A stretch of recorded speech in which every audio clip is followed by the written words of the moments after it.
Hello, welcome to கலாஸ் கறிவேட். எல்லாரும் நல்லா இருக்கீங்களா? இன்னைக்கு நான் வந்து இந்த வாழை மீன் வச்சு நல்ல ஒரு ஃப்ரை பண்ண போறேன். இதுக்கு வந்து நான் ஒரு மீடியம் சைஸ் வாழை மீன் எடுத்திருக்கிறேன். அதை க்ளீன் பண்ணி வச்சிருக்கிறேன். அதை எப்படி நம்ம ஃப்ரை பண்றதுங்கிறது பார்க்கலாம்.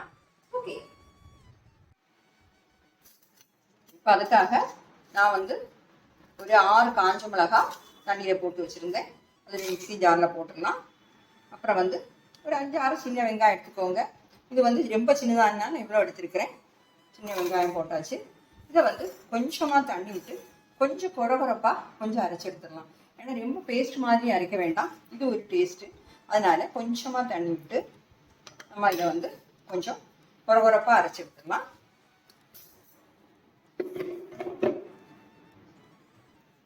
ஓகே, நான் வந்து இந்த மாதிரி நீங்கள் அரைச்சி எடுத்துக்கோங்க.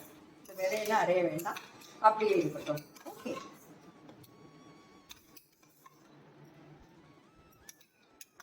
எல்லாமே இதில் சேர்த்துடலாம்.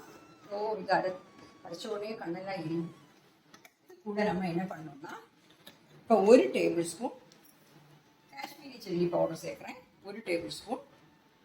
ஓகே, அப்புறம் வந்து ஒரு 1/4 டீஸ்பூன் மஞ்சத்தூள் சேர்க்குறேன்.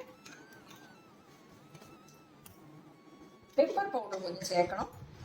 மிளகு பவுடர் வந்து ஒரு 1/4 டீஸ்பூன் சேர்த்துக்கோங்க. அதையும் சேர்த்துட்டோம். அப்புறம் வந்து 1 டீஸ்பூன் இஞ்சி பூண்டு பேஸ்ட்டு இல்லைன்னா நீங்கள் இதை அரைக்கும் போது இந்த மிளகாய் நம்ம அரைச்சோமே, அதை அரைக்கும் போது ஒரு சின்ன பீஸ் இஞ்சி கட் பண்ணி ஒரு 5-6 பூண்டு இந்த பூண்டு பல் போட்டு நல்லா அரைச்சிட்டா போதும். ஓகே, இதில் வந்து கொஞ்சமாக சால்ட் சேர்த்துக்கலாம். எல்லாம் போட்டுக்கலாம். இப்போ நம்ம என்ன பண்ண போகிறோம்னா, இது எல்லாமே நல்லா மிக்ஸ் பண்ணி விட்டுடலாம். பேஸ்ட் மாதிரி ஆகணும் இது. அப்போ தான் நம்ம மீன்ல எல்லாம் நல்லா பிடிச்சி கிடைக்கும். அது கொஞ்சமாக தண்ணி விட்டு 1 டீஸ்பூன் தண்ணி போடும்.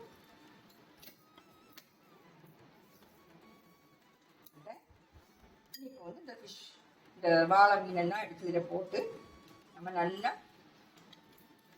இந்த புரட்டி வச்சிடலாம்.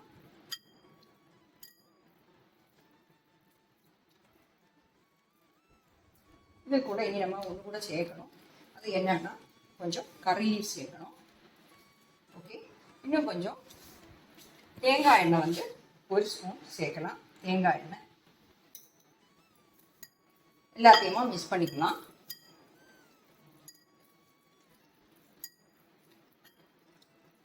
இப்போ நம்ம இந்த பேஸ்ட் வந்து எல்லா பீஸ்லையும் நல்லா பிடிக்கணும்.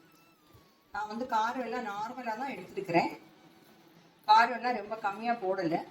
இன்னும் வேணாலும் உங்களுக்கு கொஞ்சம் கூட காரம் வேணாலும் சேர்த்துக்கலாம், ஒன்றும் பிரச்சனை இல்லை. ஒவ்வொரு வாழை மீனுக்கு அந்த அளவு தான் நான் சொல்லியிருக்கிறேன்.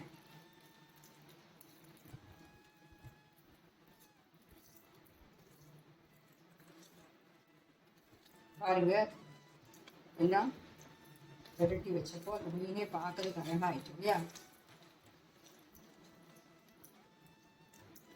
உள்ள எல்லாம் இந்த மசாலா பிடிக்கணும். சால்ட் நம்ம ஓரளவு போட்டிருக்கோம். சால்ட் வேணா செக் பண்ணிக்கோங்க. இது வந்து ஒரு 10 நிமிஷம் நம்ம இப்படி வச்சிருக்கலாம். 10 நிமிஷத்துக்கு அப்புறம் நம்ம ஃப்ரை பண்ணலாம். அப்போ வந்து நம்ம மசாலாலாம் அந்த மீனில் வந்து நல்லா பிடிச்சிருக்கும். ஓகே, இப்போ 10 நிமிஷம் இப்படி இருக்கட்டும்.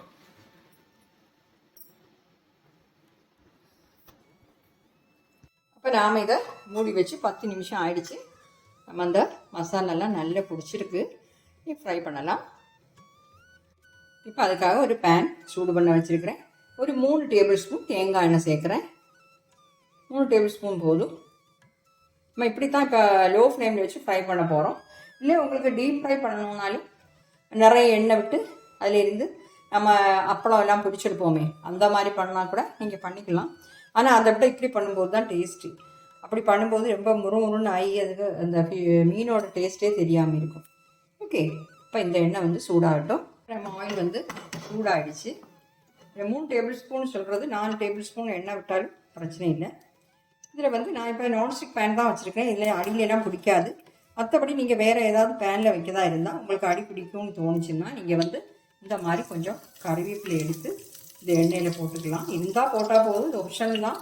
இந்த மீன் ஃப்ரை பண்ணணும்னா இப்படி கறிவேப்பிலை வேணும்னு கிடையாது, என்கிட்ட இருந்தது அதனால் நான் சேர்க்குறேன். ஓகே, இப்படி போடும்போது அந்த எண்ணெயில் அந்த கறிவேப்பிலையோட வாசமும் சேர்த்து சூப்பராக இருக்கும். ஓகே, இப்போ இது மேலே ஃபிஷ்ஷை போடலாம். மீடியத்துக்கும் லோக்கு இடையில வச்சு ஃப்ரை பண்ணலாம்.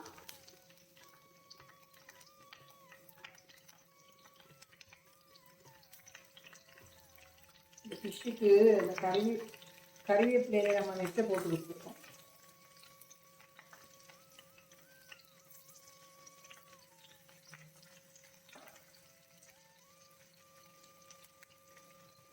நம்ம அந்த மிளகா வந்து அந்த காரம் உள்ள மிளகாவும் சேர்த்துருக்குறோம், அதனால் காரம் தேவைக்கு இருக்கும்.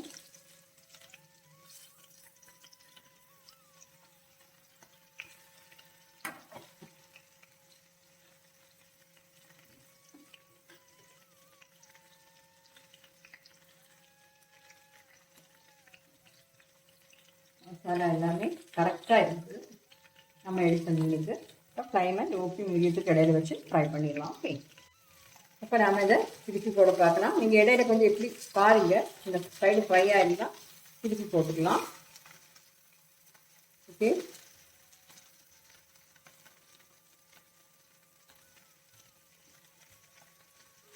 பெரிய குச்சியானதுனால அது திருப்பி போட கஷ்டம். இப்போ நான் எல்லாத்தையுமே இது மாதிரி திருப்பி போடுறேன். பாருங்கள், நல்லா ஃப்ரை ஆகிடுச்சு. பார்த்தீங்களா, அந்த சைடும் நல்லா ஃப்ரை ஆகிடுச்சு. கறிகிறாக பார்த்துக்கோங்க. கொஞ்சம் ஃப்ரை ஆனதுக்கப்புறம் லோ ஃப்ளேமில் வச்சுக்கிட்டா போதும். அப்போ வந்து இந்த மசாலாலாம் கருகாது. இப்போ பார்த்தீங்களா, ஒன்றும் கருகலை, அதனால் அப்படி பார்த்துக்கோங்க. இல்லை நம்ம அதே ஃப்ளேமில் வச்சுருந்தோன்னா திருப்பி கருகிடும். இப்போ இதை நம்ம இப்போ பிளேட்டுக்கு மாற்றிடலாம். ஃப்ளைம் ஆஃப் பண்ணுறேன். பாருங்கள், நம்ம வாழை மீன் ஃப்ரை வந்து சூப்பராக கிடச்சிருக்கு. நல்ல டேஸ்ட்டாக இருக்கும். கேட்டிங்களா, நீங்கள் வந்து கட்டாயம் ட்ரை பண்ணி பார்க்கணும். கிச்சன்லலாம் நல்ல வாசமாக இருக்குது. அந்த ஃபிஷ்ஷோட அந்த ஸ்மெல்லே இல்லை. ஏன்னா பூண்டு இஞ்சியெல்லாம் நம்ம சேர்த்தமே, அதனால் அதோட நல்ல வாசம். கறி எல்லாம் நிறைய சேர்த்துருக்குறோம். ஓகே, நீங்கள் இது மாதிரி பண்ணி பாருங்கள். அப்போ இந்த வாழை மீன் ஃப்ரை வந்து நீங்கள் கட்டாயம் ட்ரை பண்ணி பாருங்கள். என்னோட கலாஸ் கரைவல் சேனல் இது வரைக்கும் சப்ஸ்கிரைப் பண்ணலைன்னா சப்ஸ்கிரைப் பண்ணிக்கோங்க. சப்ஸ்கிரைப் பண்ணும்போது பக்கத்தில் ஒரு பெல் ஐக்கான் வரும், அதை கிளிக் பண்ணிங்கன்னா ஆல் என்கிற ஆப்ஷன் நீங்கள் கிளிக் பண்ணுங்கள். அப்போ நம்ம போடக்கூடிய வீடியோஸ் எல்லாம் உங்களுக்கு நோட்டிஃபிகேஷனில் வந்துகிட்டே இருக்கும். Okay, thank you.